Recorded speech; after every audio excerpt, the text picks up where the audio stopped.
Assalamualaikum dear students. Myself Dr. Namik, assistant professor at ERK College, Hyderabad. So, the last chapter we were discussing, the last concept we were discussing for radiative acceleration was drift velocity and speed. Drift velocity and acceleration time. Drift velocity and acceleration time. And acceleration time.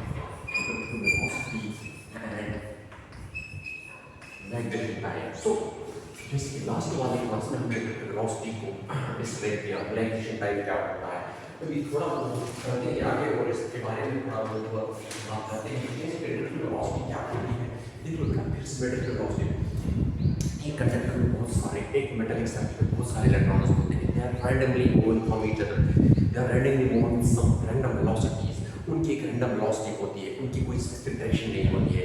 तो उसके नतीजे में उसकी वजह से उनकी जो average velocity रहती है वो जीरो होती है। क्यों? क्योंकि फॉर एग्जांपल अगर ये इलेक्ट्रॉन ये ऐसे घूमेगा, फिर ऐसे घूमेगा, फिर ऐसे घूमेगा, इनकी कोई खास इलेक्ट्रॉन नहीं बेटा, ये इलेक्ट्रॉन देख लो बेटा, इनकी कोई खास स्पेसिफिक डायरेक्शन नहीं होती है। नो स्पेसिफिक डायरेक्शन, देख लो बेटा, नो स्पेसिफिक डायरेक्शन, इनकी कोई डायरेक्शन नहीं रहती है, इनकी इलेक्ट्रॉन्स की नो स्पेसिफिक डायरेक्शन, इन इलेक्ट्रॉन्स की कोई स्पेसिफिक डायरेक्शन नहीं रहती है। तो उसकी वजह से उनका जो एवरेज है दैट मींस अगर कुछ इलेक्ट्रॉन्स हम ले लेंगे, n इलेक्ट्रॉन ले लेंगे, अगर एक इलेक्ट्रॉन की वेलोसिटी फॉर एग्जांपल v1 थी, दूसरे की v2 थी, और तीसरे की v3 थी, और डायरेक्ट n इलेक्ट्रॉन की vn थी, देन उसके बाद तब जाके इनका जो एवरेज होगा that is v average is equal to v1 plus v2 plus v3 plus dash vn upon n is equal to 0। ठीक है, तो उनकी ये जो वेलोसिटी है वो एवरेज वेलोसिटी की 0 होगी। ठीक है, क्योंकि उनकी कोई ये रैंडम वेलोसिटीज होती है और उनकी कोई स्पेसिफिक डायरेक्शन नहीं होती है। ठीक है बेटा, तो उसी की वजह से हमने ड्रिफ्ट वेलोसिटी की एक तो और ये सब कुछ करके फिर हम एक इलेक्ट्रिक फील्ड उस पर अप्लाई करते हैं। उस इलेक्ट्रिक फील्ड की वजह से वहाँ क्या होता है, उन इलेक्ट्रॉन्स पे एक फोर्स फील होता है, that force is equal to minus E times v। ठीक है बेटा, और अगर हम यहाँ पे न्यूटन सेकंड लॉ यूज कर देंगे that minus ma is equal to minus times pe।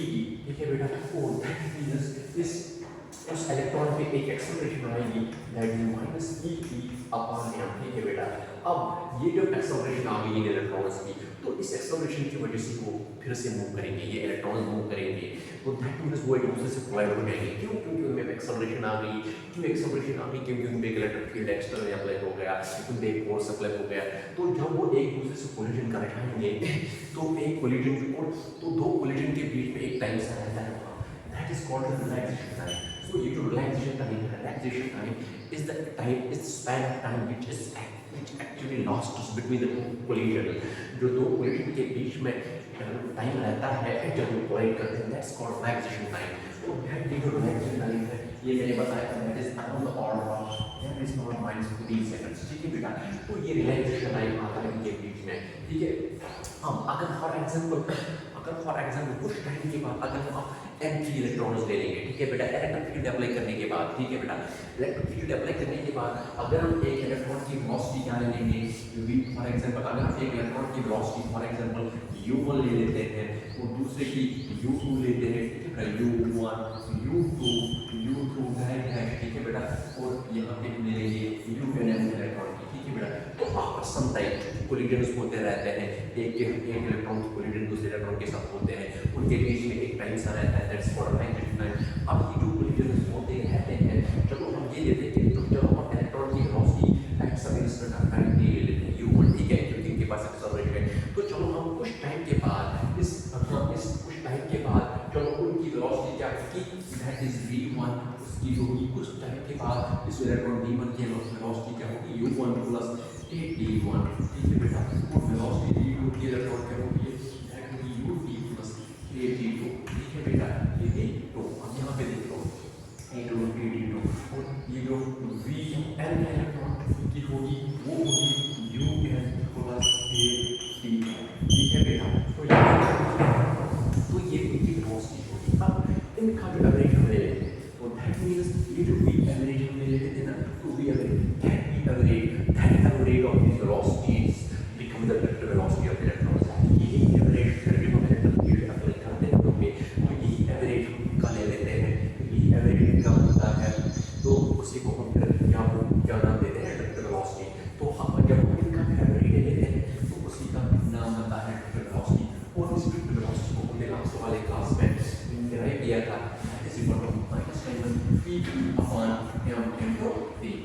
what is T? This T is a relaxation time, E is the charge of electron, E is the electric field, and M is the mass of the electric field. तो बेटा ये जो है ये हमने last वाली class में आज हम मतलब फिर से मतलब थोड़ा मैथमेटिक्स हम इवॉल्व करते हैं and we will try to prove the Ohm's law. इन्हीं चीज़ों को यूज करके हम ओम्स लॉ को प्रूव करने की कोशिश करेंगे and then we will derive the relation between the current and speed, between the resistivity and conductivity. ठीक है बेटा, तो let's move on and try to do some new today. See तो I hope everybody understand the concept of vector velocity and relaxation time। vector velocity क्या होती है, electron की, और relaxation time क्या होता है। ठीक है बेटा, तो हाँ तो जैसे कि लास्ट वाली क्लास में हमने ये vector velocity पढ़ा था। ठीक है, minus times PE upon M into T। What is this T? Is the relaxation time। ठीक है बेटा, ये T जो है ये relaxation time है। तो इसको हम फिर इस इलेक्ट्रिक फील्ड पे लिखते हैं। इलेक्ट्रिक क्योंकि मैंने बता दिया इलेक्ट्रिक फील्ड अप्लाई करने के बाद जो इलेक्ट्रॉन की एवरेज वेलोसिटी होती है दैट्स कॉल्ड इलेक्ट्रिक वेलोसिटी। तो अभी मैं इस इलेक्ट्रिक वेलोसिटी को यहाँ पे डिफाइन करता हूँ। ठीक है बेटा, द इलेक्ट्रिक वेलोसिटी यहाँ पे देखो, the electric velocity can be defined as the electric velocity can be defined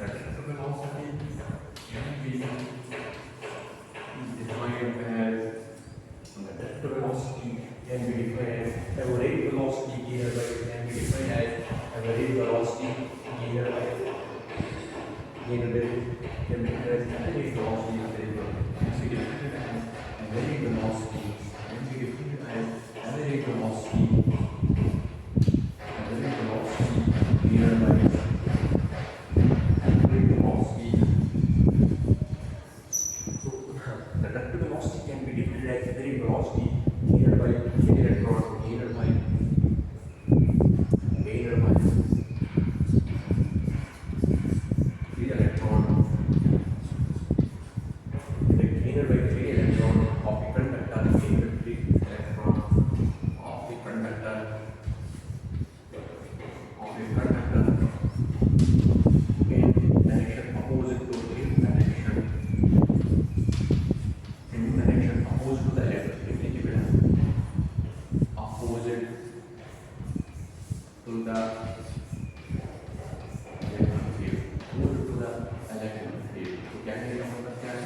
जो इन इलेक्ट्रॉन्स को आती है कब, जब हम इलेक्ट्रिक फील्ड अप्लाई करते हैं, क्योंकि उनमें एक सबरेशन आती है, वो एक दूसरे से कोलिजन करते हैं और उन कोलिजन के बीच में एक टाइम आता है that's called relaxation time, which is around the order of 10 14 seconds. ठीक है, तो इसको हम ऐसे कर सकते हैं। ठीक है बेटा, नेक्स्ट नो अब जब एक कोई वेलोसिटी आती है बिटवीन द इलेक्ट्रॉन्स, जब वहाँ वेलोसिटी बनती है इलेक्ट्रॉन्स के वेलोसिटी बनती है, तो that means there will be, तो उसकी वजह से एक नेट चार्ज फ्लो हो जाएगा। ठीक है बेटा, because of this velocity, because of this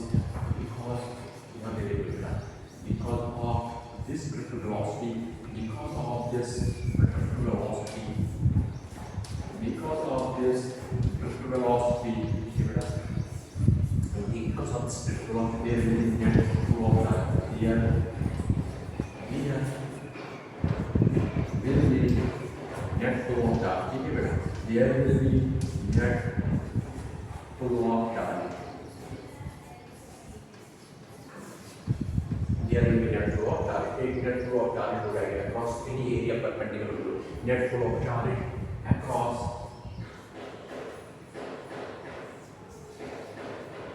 across an area. ठीक है बेटा, across an area, across an area. ठीक है बेटा, क्योंकि अगर हमारे पास एक कंडक्टर होगा, फॉर एग्जाम्पल यहाँ पे मैं एक कंडक्टर बनाता हूँ, ठीक है बेटा, यहाँ पे भी एक कंडक्टर बनाता हूँ, यहाँ पे देख रहे हो बेटा, यहाँ पे ये कंडक्टर, ठीक है, इस जो क्रॉस सेक्शन है वो है ए, ठीक है बेटा, अगर इलेक्ट्रिक फील्ड इस डायरेक्शन में है, ठीक है, तो अगर इलेक्ट्रॉन्स यहाँ से आ गए यहाँ ये इस साइड को ये राइट साइड से एंटर हुए तो ये लेफ्ट साइड से लीव कर देंगे, ठीक है बेटा, तो यहाँ पे जो इलेक्ट्रॉन्स है ये इलेक्ट्रॉन्स अगर भी ये क्रॉस सेक्शन में, ठीक है बेटा, तो अगर हम इसकी लेंथ ले लेंगे, इसकी लेंथ हम L ले लेंगे, ठीक है बेटा, तो और इसकी लेंथ L है, तो दैट इज इट्स वॉल्यूम ले लेंगे, ए into L, ठीक है बेटा, why?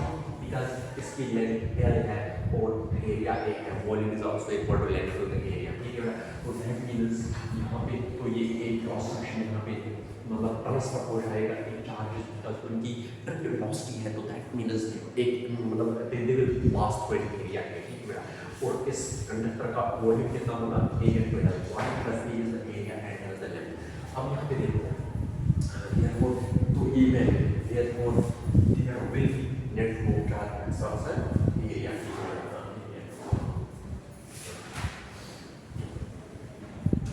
अब यहाँ पे देखो, अब हम यहाँ पे करंट को देखते हैं इन टर्म्स ऑफ चार्ज डेंसिटी। यहाँ पे हम करंट देखेंगे, ये जो वेलोसिटी आपकी इलेक्ट्रॉन्स की जो ये क्रॉस सेक्शन एरिया ए को क्रॉस कर देंगे, क्यों? क्योंकि उनके पास इंडक्टर वेलोसिटी है इलेक्ट्रिक फील्ड अप्लाई करने की वजह से।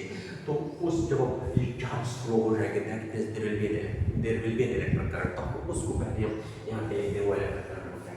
तो यहाँ पे देखो बेटा, चलो हम ये सपोज करते हैं कि यहाँ इसमें n इलेक्ट्रॉन्स पर वॉल्यूम है। देखो बेटा, let there be n electrons, let there be n electrons per unit volume, ठीक है बेटा, electrons there be n electrons per unit volume।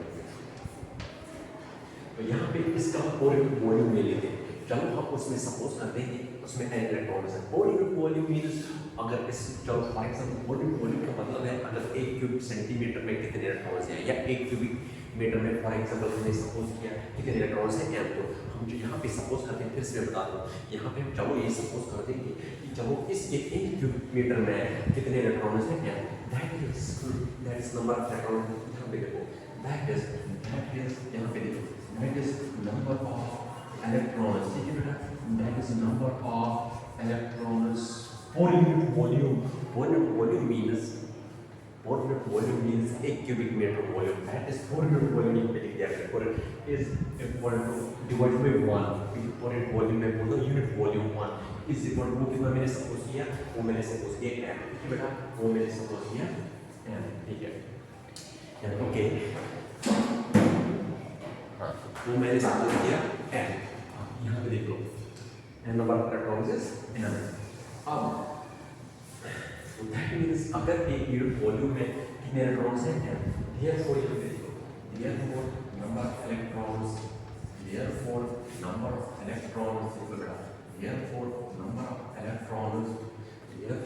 of electrons in the volume A, therefore number of electrons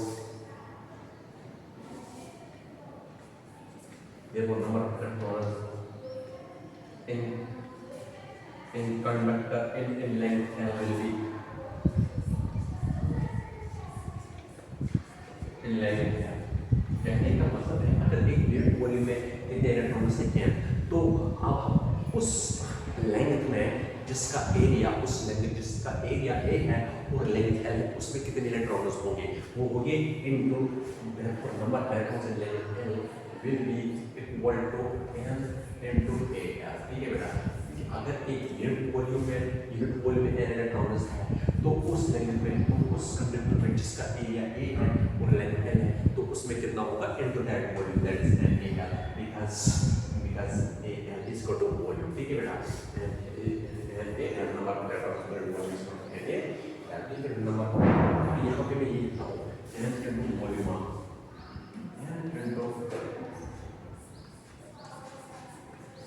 L into volume, L into volume of conductor, L into volume of conductor,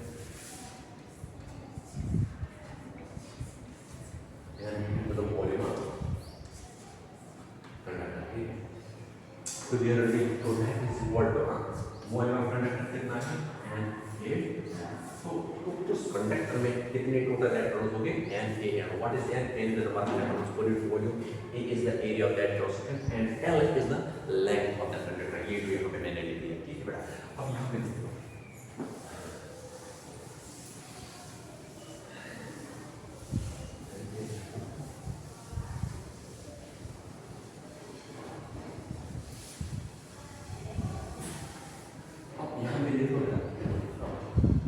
अब जो भी electrons इस side से enter कर देंगे, इस side से enter कर देंगे, और उनके बीच में अब एक बिकॉज ऑफ वेलोसिटी की वजह से उनके बीच में एक कोलिजन होता है, और इन कोलिजन के बीच में एक रिलैक्सेशन का टाइम रहता है, दैट्स कॉल्ड रिलैक्सेशन टाइम। ठीक है बेटा, तो दैट मींस अगर यहाँ पे ले दैट मींस अगर यहाँ पे लेते हैं all electrons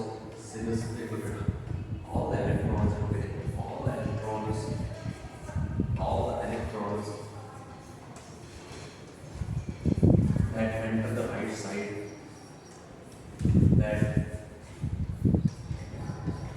enter the right side,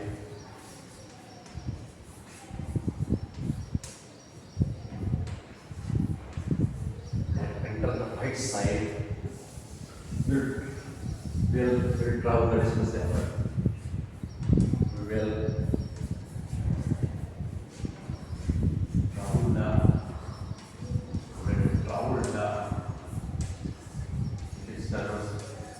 travel the distance. ठीक है बेटा, यहाँ से जितने भी इलेक्ट्रॉन एंटर हो जाएंगे वो एल डिस्टेंस को ट्रैवल कर रहे हैं। ठीक है बेटा, will travel the distance L से इन टाइम टी, से इन टाइम टी, से इन टाइम टी, से इन टाइम टी। तो हम यहाँ पे समझ सकते हैं कि ये जो इलेक्ट्रॉन है यहाँ से यहाँ पे और इस एरिया क्रॉस सेक्शन को क्रॉस कर देंगे तो यहाँ पे पहुँचेंगे। जब हम ये मानते हैं इन टाइम टी, ये इलेक्ट्रॉन्स ने एल डिस्टेंस कवर की इन टाइम टी में रहती है। That is different, that is L जो है v into t, क्योंकि ये एल जो होती है that is the length is called velocity of time. Velocity, what is v is the velocity, the velocity of the electrons, and t is the time in which they are covering the distance। ठीक है बेटा,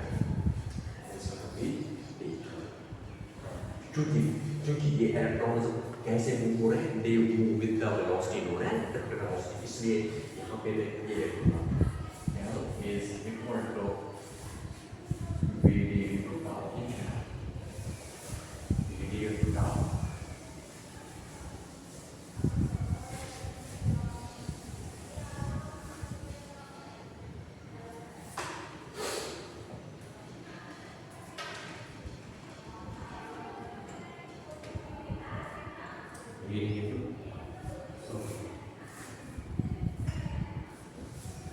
तो it means यहाँ पे ये time कितना होगा, L upon we. ठीक है बेटा, एल अपॉन वी। नाउ अब जैसे कि करंट इसके बराबर है, करंट को देखते हैं पहले करंट को देखते हैं इन टर्म्स ऑफ इलेक्ट्रॉन डेंसिटी जो यहाँ से पास करते हैं। जितनी इलेक्ट्रॉन यहाँ, जितनी करंट यहाँ पे बनती है उसको लिखते हैं जैसे कि I is equal to Q upon T। ठीक है बेटा, जैसे कि I is equal to Q upon T। ठीक है बेटा, Q upon T। हाँ, ये कितना था?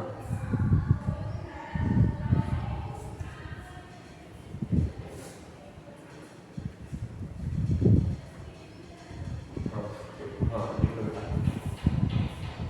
तो यहाँ पे मैंने इससे पहले तो यहाँ पे नंबर इलेक्ट्रॉन्स पे मैं लिखता हूँ, कितना लिखा m a l लिखा था मैंने नंबर ऑफ इलेक्ट्रॉन्स। ठीक है बेटा, नंबर ऑफ इलेक्ट्रॉन्स मैंने लिखा था यहाँ पे।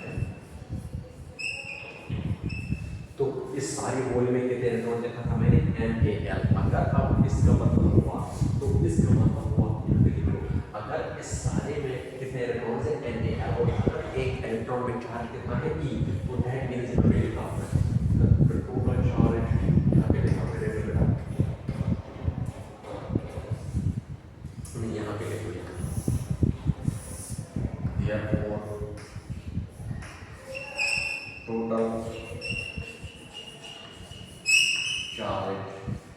total charge entering the area of entering the volume। तो अगर नंबर इलेक्ट्रॉन्स उस वॉल्यूम में कितने हैं NaL, और अगर एक इलेक्ट्रॉन में चार्ज कितना है E, तो there total charge entering the volume is equal to m/E/A। ठीक है बेटा, टोटल चार्ज कितना होगा इसका एरिया MCQ है कि नहीं बेटा, क्योंकि अगर टोटल नंबर इलेक्ट्रॉन्स उस वॉल्यूम में कितने हैं NaL और एक इलेक्ट्रॉन का चार्ज कितना है E, तो दैट मींस टोटल चार्ज कितना होगा NaL। ठीक है बेटा, ये जो करंट है तो करंट है इसको property which is equal to current is equal to क्योंकि एन ई है ठीक है बेटा एम ई ए एल ठीक है बेटा एन ई ए एल हाँ ये वेलोसिटी हाँ N E A L one T T क्या है टी क्या है एल वन टी तो बेटा क्या कैंसल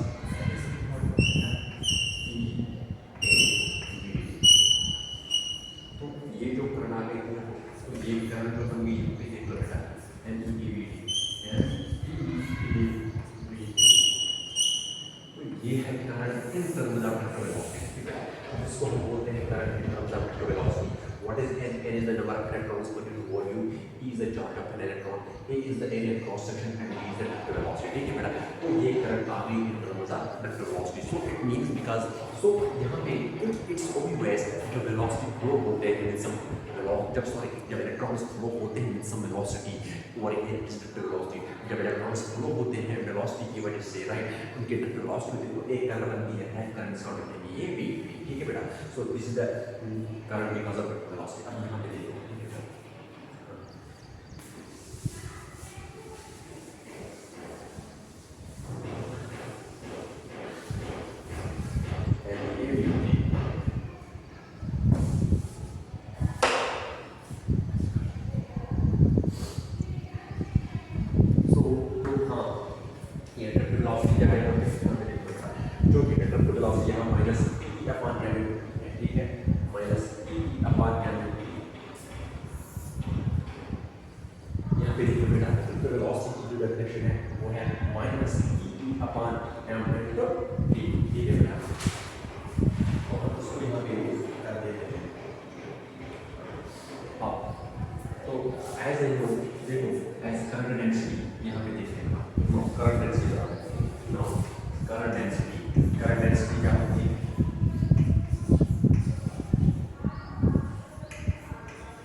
ठीक है बेटा ये हमने पढ़ा था जब हम ओम्स लॉ को डिराइव कर रहे थे करंट डेंसिटी अब करंट डेंसिटी को भी मतलब डिराइव करते हैं एक मजा प्रोडक्ट वेलोसिटी करंट पर ये होता है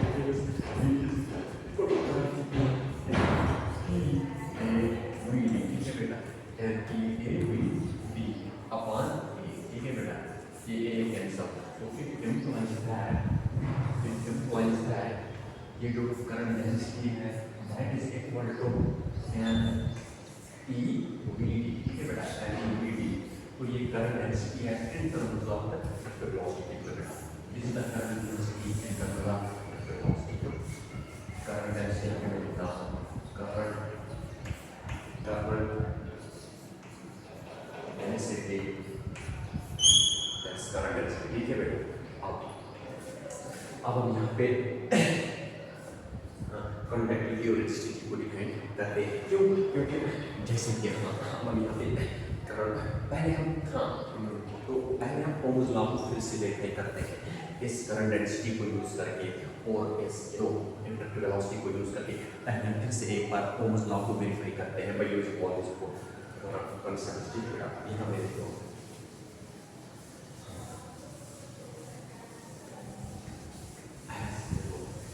तो जैसे कि करंट की n as current is what n current कितनी है यहाँ पे as I is equal to कितनी है एन ई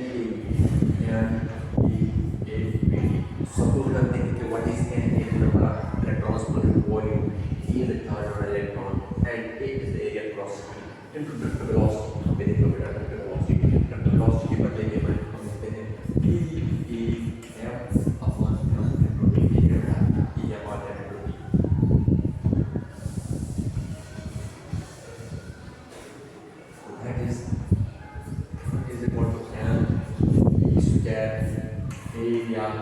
इनको ई के बदले में अगर आप लोगों को याद है e is equal to formula 1 line e के बदले में रखते हैं V upon potential this is potential है वी अपॉन एम एल जो लैग ठीक है बेटा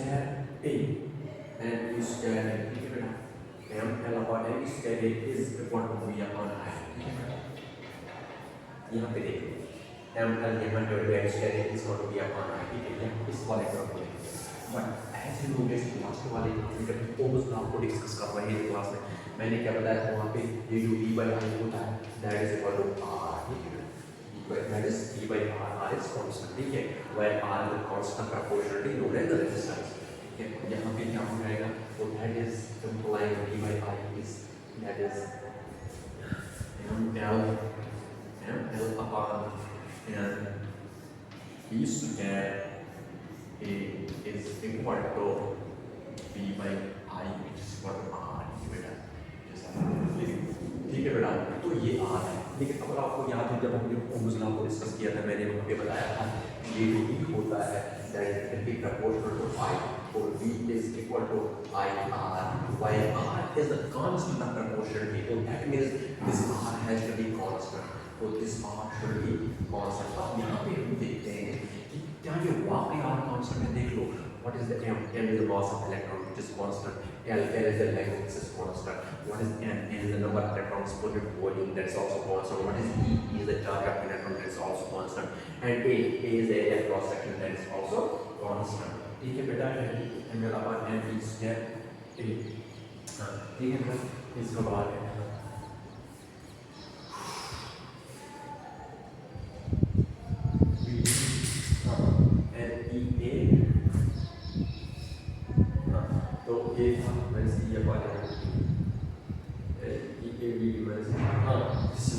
tau is the relation time is also there, ठीक है बेटा, and relation time is also there, and t, ठीक है बेटा, and this is tau, ये tau, ठीक है ना, this tau, तो कहने का मतलब ये है यहाँ पे हमने r को डिराइव किया in terms of mass of electron, length, number of electrons per unit volume, charge of electron here, so these all things on in this expression are constant, so it means वाकई में ये जो resistance है that is the constant proportionality, तो इस तरीके से हमने वेलोसिटी की वजह से और रिफ्लेक्शन टाइम की वजह से हमने फिर से प्रूव कर दिया ओम्स लॉ को, ठीक है बेटा, so that is the resistance in terms of, ठीक है बेटा, दिस द रेजिस्टेंस,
तो ये करंट डेंसिटी आ गई, ये आ गई क्या, करंट डेंसिटी सिग्मा ई,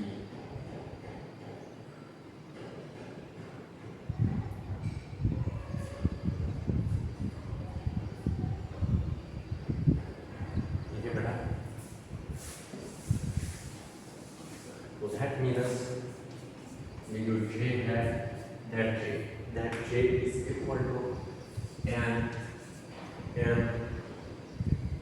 e square e upon m into t, तो ये है current density interval of electric field.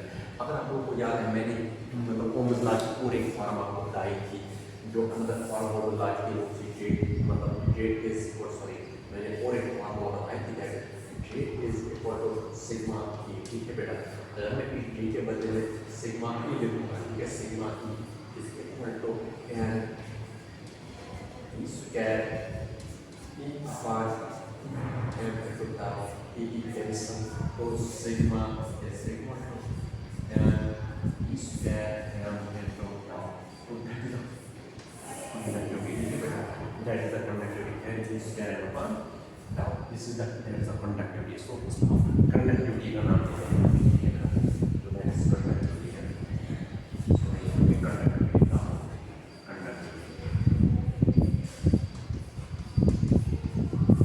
conductivity और इसका जो reciprocal है that is what is called resistivity. And इसका जो reciprocal है and इसका जो resistivity है that is 1/2 conductivity. So that is equal to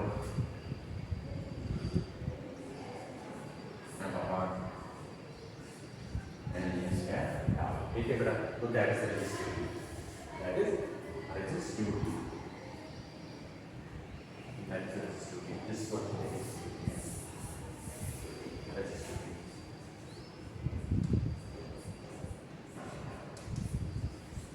तो ठीक है बेटा, so that was all for today. आज हमने फिर से मैं एक बार रिवाइज करता हूँ. आज हमने डिरेक्टिव वेलोसिटी को डिफाइन किया. डिरेक्टिव वेलोसिटी क्या होती है एक्चुअली? डिरेक्टिव वेलोसिटी वो वेलोसिटी होती है जिसकी वजह से इलेक्ट्रॉन्स फाइनली मूव करते हैं, जिसकी वजह से इलेक्ट्रॉन्स की एक वेलोसिटी आती है और जिसकी वजह से फिर करंट बनती है. ठीक है, और वो करंट क्या होती है? उस करंट को हमने डिफाइन किया, उस करंट को हमने डिफाइन किया दैट इज NEAVD. वेलोसिटी की वजह से नेट फ्लो ऑफ चार्ज होता है और उस नेट फ्लो ऑफ चार्ज होने की वजह से एक करंट बनती है दैट इज NEAVD और उसकी वजह से करंट डेंसिटी बनेगी दैट विल बी MeVD. तो फिर हमने उसके बाद ओम्स लॉ को भी प्रूव किया by using all this quantities आज फॉर डेवलपमेंट इन स्केटिंग. तो इसका मतलब क्या है? व्हाट आई मीन टू से ओवर हियर इज दैट जैसे कि हमने पहले क्लास में ओम्स लॉ को जो डिस्क्राइब किया था, तो वो हम क्या पढ़ते थे कि जो पोटेंशियल है that is directly proportional to current I and V is equal to IR. That means ये जो R है वह R is a constant of proportionality. कहने का मतलब ये है कि ये जो R है that's constant, that's actually constant. तो यहाँ से हमें ये पता चलता है this R is constant because ये किस पे डिपेंड करता है? Mass of electron that's constant is 9.1 into 10 power minus 31 kg. L is the length of the conductor. ये भी कांस्टेंट रहती है जब करंट उसमें फ्लो होती है. What is N? N is the number of electrons per unit volume. It's a constant. And what is E? Is the charge of an electron which is 1.6 into 10 power minus 19 coulomb. And what is area? Area cross section is also constant. And what is tau? Tau is the realization time, which is also a constant, which is of the order of 10 raised power minus 15 seconds. तो कहने का मतलब ये है, यहाँ भी हमने ये प्रूव किया कि वाकई कि that R is the constant, that R is the constant of proportionality. So in that because of this velocity concept of velocity and relaxation time and current density, we are able to prove the Ohm's law. ठीक है बेटा, फिर उसके बाद हमने क्या किया? फिर हमने उसके बाद Ohm's law की जो दूसरी फॉर्म थी, जो Ohm's law की दूसरी फॉर्म थी because equal to sigma E, which was equal to sigma E, उसको यहाँ पे यूज करके फिर हमने conductivity यहाँ पे conductivity को भी ड्राइव किया. और conductivity का जो reciprocal है that's called resistivity, right? resistivity क्या है? जिसका दूसरा नाम specific resistance है. ठीक है बेटा, तो that's here the reciprocal of conductivity is equal to gamma n is get tau. और ये conductivity किस पे डिपेंड करता है? ये करता है डिपेंड इस पे जितना जो दैट मींस एक इलेक्ट्रॉन में दैट मींस एक कंडक्टर में ज़्यादा कंडक्टिविटी होगी, वो ज़्यादा कंडक्ट इलेक्ट्रॉन करेंगे और उसमें ज़्यादा फ्री इलेक्ट्रॉन्स होंगे और मास लेकिन कम होना चाहिए और रिलैक्सेशन टाइम अगर ज़्यादा होगा तो that means that conductor will conduct more electricity. So similarly, then we have a resistivity here. Is sort of one of our sigma gamma is get out. So that's all for today. And the next class will be about the question based on velocity, electrician time, electric current density, current as well as conductor resistance. I hope that's all for today. Let's meet in the next class.